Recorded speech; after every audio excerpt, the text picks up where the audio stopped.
Chapter 30. Do you believe in God? Garasara. Do what thou wilt shall be the whole of the law. You are quite right, as usual.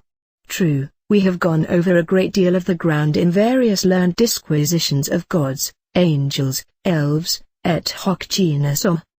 But God with a capital G in the singular is a totally different pair of bluchers, nicked war. Let me go back just for a moment to the meaning of belief.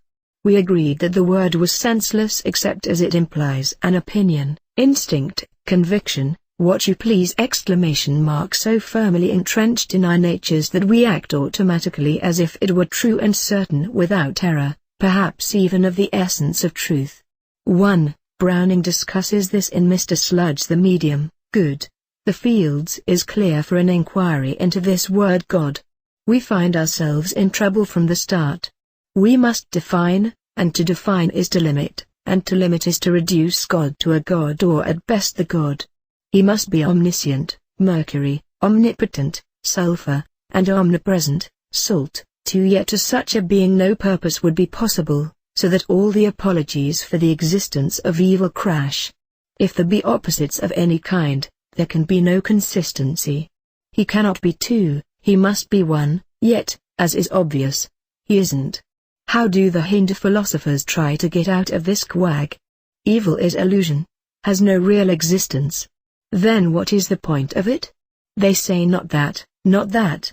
Denying to him all attributes, he is that which is without quantity or quality. They contradict themselves at every turn, seeking to remove limit, they remove definition. Their only refuge is in superconsciousness. Splendid. But now belief has disappeared altogether, for the word has no sense unless it is subject to the laws of normal thought. Tut. You must be feeling it yourself, the further one goes, the darker the path. All I have written is somehow muddled and obscure, make my frenzied struggle for lucidity, simplicity. Is this the fault of my own sophistication? I asked myself. Tell you what. I'll trot round to my masseuse, and put it up to her. She is a simple country soul, by no means overeducated, but intelligent, capable of a firm grasp of the principles of her job, a steady churchgoer on what she considers worthwhile occasions, dislikes the rector, but praises his policy of keeping his discourse within bounds. She has done quite a lot of thinking for herself, distrusts and despises the press and the radio, has no use for ready-made opinions. She shares with the flock their normal prejudices and phobias, but is not bigoted about them, and follows readily enough a line of simply expressed destructive criticism when it is put to her. This is, however, only a temporary reaction. A day later she would repeat the previous inanities as if they had never been demolished. In the late 50s, at a guess. I sprang your question on her out of the blue, a ladoodle-bug, premising merely that I had been asked the question, and was puzzled as to how to answer it. Her reply was curious and surprising, without a moment's hesitation and with great enthusiasm, quickly, yes. The spontaneous reservation struck me as extremely interesting. I said, of course, but suppose you think it over, and out, a bit, what am I to understand? She began glibly, he's a great big, and broke off, looking foolish.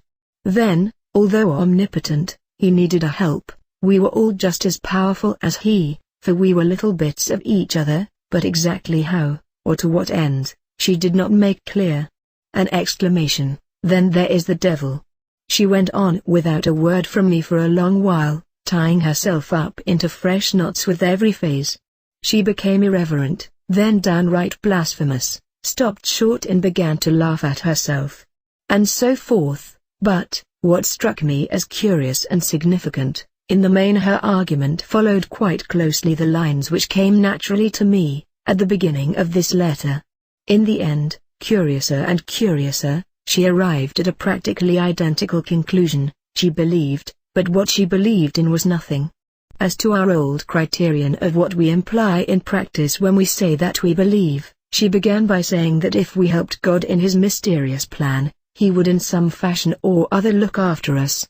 But about this she was even more vague than in the matter of intellectual conviction. Helping God meant behaving decently according to one's own instinctive ideas of what decently means.